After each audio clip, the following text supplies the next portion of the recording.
min calmini mon moni kala inde mon e yettode mun hande kadi ko welema mawɗo eɗen jooɗodiɗo ene Abou Kane mo gowɗen jooɗodade guila wona hande tan e fannuji kewɗi ha tengti noon e fannu politique Abou Kane ko welema mawɗo guitta saaha dokka ɗum mana bandiraɓe ko ardi foof calmina bandiraɓe on saaha puɗɗe nadde e namde ɗe. bisimillahi rahmani rahim. assalamu aleykum wa rahmatullahi taala wa barakatuh. bandira musidɓe tedduɓe jeeɗaɓe e jiiɗaɓe no min gowi wiide ni min calmino goto foof inde mum taw kadi wonde mbaɗi yettode mum. eɗen ñaago kadi nde oɗo émission mo mbatten ɗo ene windira TV e gardugol notre frère l'infatigable hono Aladji Oumar Doro Koumé katante leñol darniɗo leñol ambassadeur leñol huccodirɗe e moɗon kadi e hettade kala jaabu namdal ngal o jogui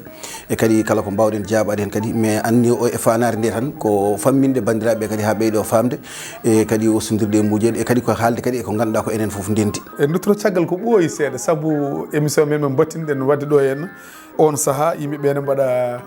ɓerɗe ɗiɗi Macky Sall waɗat troisiéme mandat walla waɗata troisiéme mandat ano aɗa jeeno e militant ji APR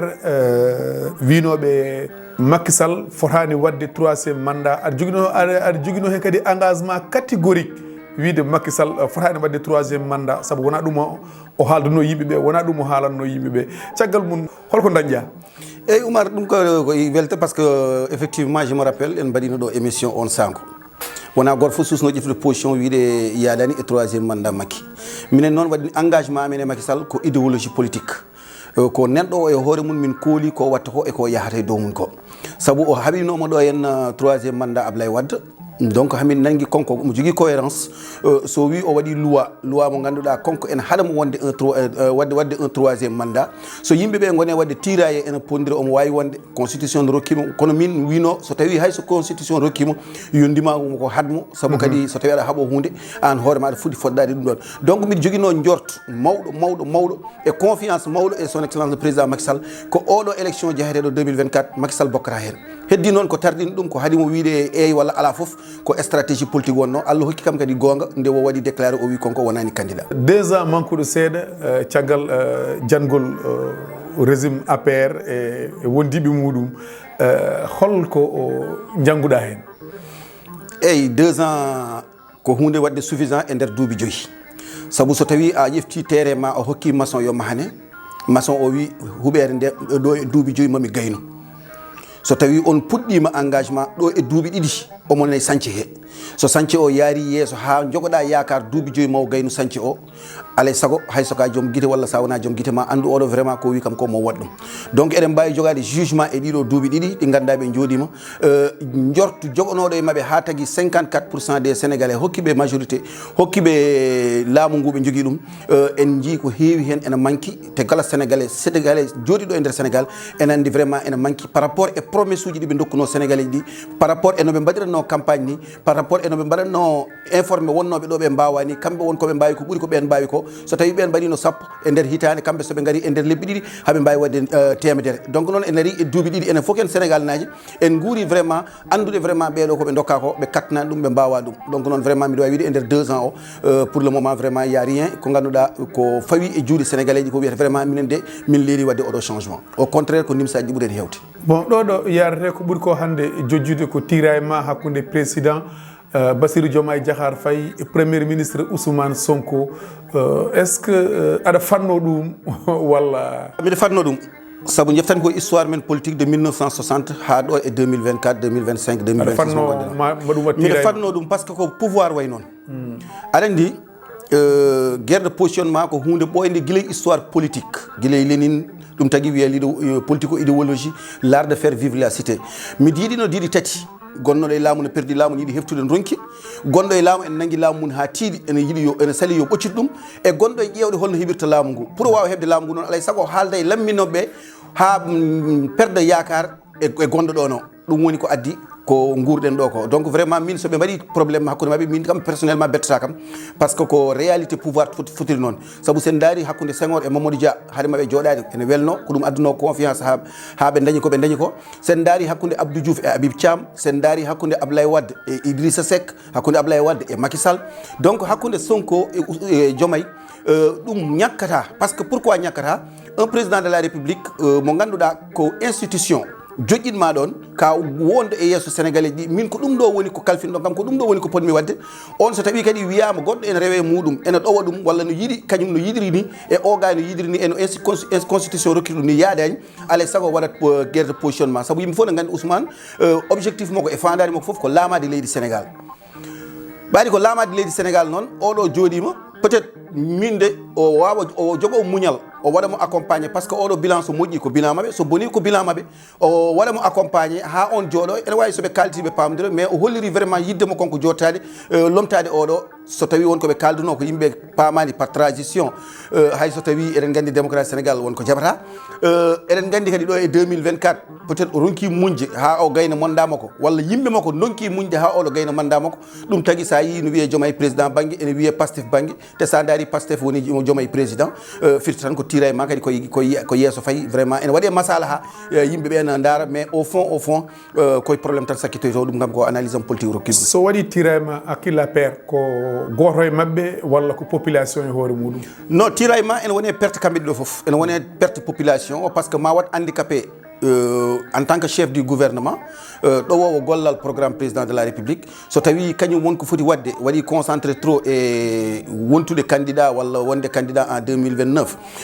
saabimo néglige ko tagui mo resdede en tant que chef du gouvernement golle ɗe maalo so golle ɗe lohi ko hôpital uji ponnoɗe gasɗe woni ni gasata ko fotɓe safroyade ko fotɓe hebde salaire uji muɗumen ko fotɓe dañde liggueyuji ko fotɓe chantier ji gonɗe en arrêt walla goɗɗum e goɗɗum ganduɗa ene foti toppitede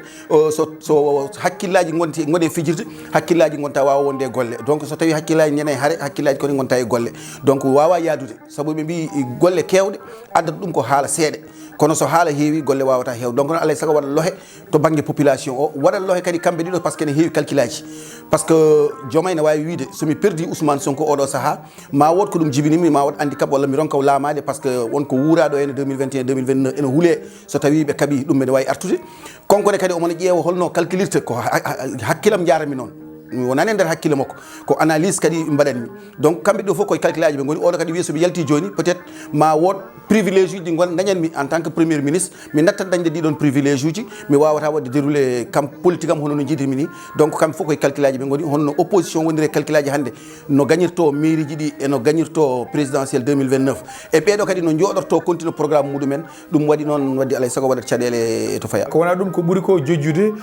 président Macky Sall ko Allah ittimo ɗo yeehi o jooɗoyi Maroc waɗi saaha nde o waɗi liste o waɗi yimɓe moni foof e banggue mo ardoto e caggal mum o watti liste goɗɗe mais nde waɗɗe liste yimɓe hewɓe mana poɓɓi kelle kono ɗeɗo balɗe o watti liste goɗɗo yimɓe ɓe ganduɗa ko ɓeɗo tigui manan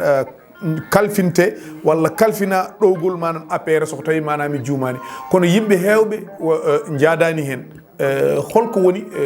exactement probléme o eɗen gandi le président Macky Sall caggal nde o gayni deuxième mandat makko o yeehi o yalti o jooɗi yim banggue goɗɗo wiyama APR maayi APR vraiment fuusi ɓe parti opposition ɓeɗo nene kedde opposition mbiyannomi ɓe parti pouvoir ɓeɗo jeehi activité ji muɗum wonno kadi ko parti garɗo au pouvoir en moins de 3 ans c'est tout à fait logique ça perdi pouvoir il faut reculer pour mieux sauter joɗɗa ha ganda yimɓe il faut kawja seeɗa quoi il faut lawƴa seeɗa gacca ɓeɗo daña dawal ha mbawa andude an holno gartita politique non par contre o jooɗimo ɗo dire ko juuti o haalani kamɓe noon gaddi ko artiri Macky Sall ko par ce que il faut yimɓe nduto caggal saabu ɓe kaaliɗo haala dette caché ɓe gaaliɗo haala ko wujja haala détournement ji ɓe gaccanimo tan hono no Macky Sall accirno Ablaye Wade ni no Ablaye Wade accirno Abdou Diouf nde yeehi mais kamɓe mbat concentré plus de temps hakke 6 mois 7 mois taw koye dow Macky Sall ɓe goni ha tagui aduna o foof nande dette caché goɗɗum e goɗɗum konko noon o waɗi reculé o andi e nder 6 mois walla e nder hitande quelque yonti mi yalta hollide yimɓeɓe wiyanno mi woppi politique walla mi artata o ƴeewi wadde réorganiser parti makko o ƴeewa ɓe ganduɗa ɓeɗo ko yaaɓe ene tawoyi parti au pouvoir o ɓeɗo ko woppuɓe politique e dutte activité ji muɗumen walla ene jooɗi tan e ndeji kañumen gaddi ko dejjini ɗumen ɓeɗo neno continue mbaɗa animé parti o ene jaaha e plateau ji télé o waɗi premiére makko liste o waɗi bureau exécutif makko woni hewɓe ganduɗa o ƴefti ɗumen région ɗi o nani ɓe nden on bureau exécutif dernièrement noon c'est bureau goɗɗo mo waɗi ko hollide d' abord ko adi foof omo jogui ambition artude walla omo jogui ambition wurnude parti makko wiide parti makko kam wona parti maayo o ko parti continue o e programme muɗum mo jogino hanki o liste o noon o kaldirɗani min horam personnellement mi haali hen ko yimɓeɓe hewɓe jaaɗani hen saabu wiyetake hunde yaadaka à 100% kono hewɓe kam holli jaaɗani hen holko tagui jaaɗani hen ñawni ɓerde yimɓe ko nde APR arata yimɓe fof ne gandi wonɓe ganduɗa c'était des ténors c'était des l'homme de l'ombre ko yimɓe ɓe ganduɗa vraiment wonkoɓe tampi hen ɓe guitti ko jawɗele mumen mbaɗi hen ɓe guitti ko expérience muɗumen mbaɗi hen ɓe guitti ko doole muɗumen mbaɗi hen wodo ko foof ne jogui contribution baɗɗo fayida mo waɗi hen ha moins de 3 ans yimɓe mbawi hebde pouvoir donc noon so tawi o waɗi bureau en jii ngoɗon bureau ɓe ganduɗa ɓeɗo no ganduɗa ene mbawodiri e parti e pouvoir gonɗo en wiyete parti gonɗo biyetete Pastef saabu en jiiɓe plateau ji e télé en jiiɓe émission assemblée nationale so tawi ɓen mbaɗama bureau jiyaka e nder oɗon bureau vraiment alay sago wooda ko hakkillaji men ɗi gaddi en moins de 2 ans noon surtout eɗen paye élection législative ɗo e 1 an so ɓen jiyaka hayso yimɓe jiyaka kam yo yimɓe munen jiiye hen so yimɓe munen jiyama hen ma wiye woni comme holɓen ɓe mbiyata yimɓe jiyaka yimɓe munen jiyaka bon e nder vidéo mbiɗan wadde cité par ce que somi non il faut citer d'accord je suis d'accord yimɓe jiyaka holɓe jiyaka hen par ce que donc exemple joni Moussa Bocar Thiam en a yiɗi ɗumen hen Moussa Sow en Cosére en a yiɗi ɗumen hen nende Fatimata Tall en e woɓɓe ɓe ganduɗa Oumar aɗa andi min kam no gandirɗa kam wona moggowo haala mais hol fonnoɓe yiyede ɓe ɓe ganduɗa jiyaka hen par exemple hande mi laawi hokkude yeru comme mi ƴefta la région de Matam exemple mi ƴefta la région de Podor latiɗo mbatta Moussa Bocar Thiam non sa wi Moussa Bocar Thiam la région de Matam ƴeftu liste o mbaɗa départage liste o mo waɗi o so tawi ko Moussa Bocar Thiam goto min mbiyete ƴeftama e région de Matam ça veut dire que y a des manquements par ce que eɗen gandi la politique a des tendances wona tendance uji ɗiɗon sa ƴefti Moussa Bocar Thiam tendance goɗɗo ma yaltu wiya min ko tagui mi yiyani hen yimɓam walla yimɓe jiyaka hen hayso ɓen peut être eɗen mbawi humpede taw kamɓe ɓe kumpaka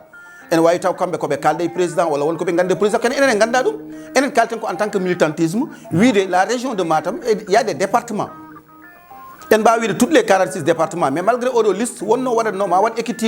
équitable et sur les 46 départements du Sénégal comme holno jiɗɗa waya no jinnomi waya min to banggalam walla no fonno holno fonno wade e banggue ma voilà parce que ndara joni par exemple le département de Kanel le département de Kanel combien de communes 20 et quelques communes 12 communes tan le département de Kanel tan dokkatmami yeru eɗen paye élection législative municipale aɗa yiɗi gagnade toutes les 12 communes joni holno mbawɗa wadde organisé e ɓeɗo ɓe cuɓiɗaɓe hol communication moɓe gaddata e installation départemental uji mbaɗanoɗi ɗi eɗen gandi ha joni la région de Matam fuɗɗari waɗaki taw installation muɗum peut être ene jeeya le seul département d' abord cikkumi ɓe waɗani taw installé bureau ji muɗumen donc ɗum ɗon e yahawɓe élection so tawi ɗiɗo subgoji waɗi alay saago tunda hakkillaji yimɓe gocce kadi yimɓeɓe daña liberté muɗumen wadde exprimer taw ene wonde dow neeɗi département Kanel Mamadou Talla non Mamadou Talla wiya ko le département no wiyete ko diaspora sa hokki Mamadou Talla diaspora avec tous les problèmes qui sont dans la diaspora te eɗen gandi y aura des problèmes parce que y a des retours min vidéo a eu des retours parce que 100 000 et quelques vues hayɓe mi anda j'ai eu des retours kollidde vraiment ko goyɗa ɗo ko minen way kono ko minen goyenɗa ni par ce que vraiment minen ene woƴi min par ce que a ƴeftata Congo ƴefta Gabon ƴefta leyɗele kewɗe ɗe ganduɗa hannde nene diaspora he sa ƴeftima Mamadou Talla Mamadou Ndaw Fall wonno ɗon avec des conditions très difficiles qu'il travaillait hannde a ittimo a addi Mamadou Talla mo ganduɗa woni no France wonɓe wondi toon won yimɓe ɓe ganduɗa hannde peut être jogui probléme hakkude makko donc sa wi on yo yakari ñotta